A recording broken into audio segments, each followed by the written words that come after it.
ഗണേശമംഗലം ഗണപതി ക്ഷേത്രത്തിൽ രാമായണ മാസാചരണത്തിന് തുടക്കമായി. രാവിലെ മാസചതുർത്ഥി പൂജ, പ്രഭാഷണം, കർക്കിടക ഔഷധക്കഞ്ഞി വിതരണം, പ്രസാദഊട്ട് എന്നിവ നടത്തി. ക്ഷേത്രം പ്രസിഡന്റ് ദിവാകരൻ പഴങ്ങാമ്പറമ്പ് ചടങ്ങിന് അധ്യക്ഷത വഹിച്ചു. കേരള ക്ഷേത്ര സംരക്ഷണ സമിതി സംസ്ഥാന സമ്പർക്ക പ്രമുഖ് ആചാര്യൻ നാരായണൻ ഭട്ടതിരിപ്പാട് രാമായണ മാസാചരണത്തിന്റെ സമകാലിക പ്രസക്തി എന്ന വിഷയത്തെ അധികരിച്ച് പ്രഭാഷണം നടത്തി.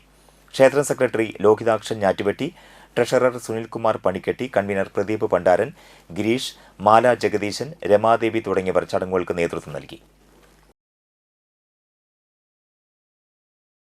മറ്റുള്ളവർക്ക് കൂടി ഗുണമാവുന്ന വിധത്തിൽ, മറ്റുള്ളവർക്ക് കൂടി നന്ദിയായിട്ടുള്ള വിധത്തിൽ നമുക്ക് സുഖം അനുഭവിക്കാൻ സാധിക്കണം. വേണോ വേണ്ടിയോ?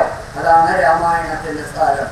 രാമായണത്തില് ഓരോ വരികളും നമുക്ക് കാണിച്ചു തരുന്നത് sharing and caring, sharing and caring, മറ്റുള്ളവർക്ക് കൊടുത്തുകൊണ്ട് ആ സുഖം നമുക്ക് എങ്ങനെ അനുഭവിക്കാൻ സാധിക്കും എന്നുള്ളതാണ് രാമായണം കാണിച്ചു തരുന്നത്. ഇതിൽ ഓരോ കഥാപാത്രങ്ങളും 4 പ്രധാനപ്പെട്ട ഭവനങ്ങൾ രാമായണത്തിലുണ്ട്. ഉണ്ടോ ഇല്ലയോ? അല്ലേ?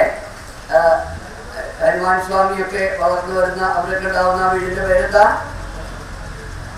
ഹനുമാൻ സ്വാമി, സുഗ്രീവൻ, ബാലിയൊക്കെ ഉള്ള വീടിന്റെ പേരെന്താ?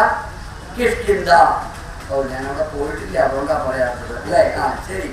അതുപോലെ സീതാദേവി, ഊർമിളാദേവി അവരൊക്കെ വളർന്ന വീടിന്റെ പേരെന്താ?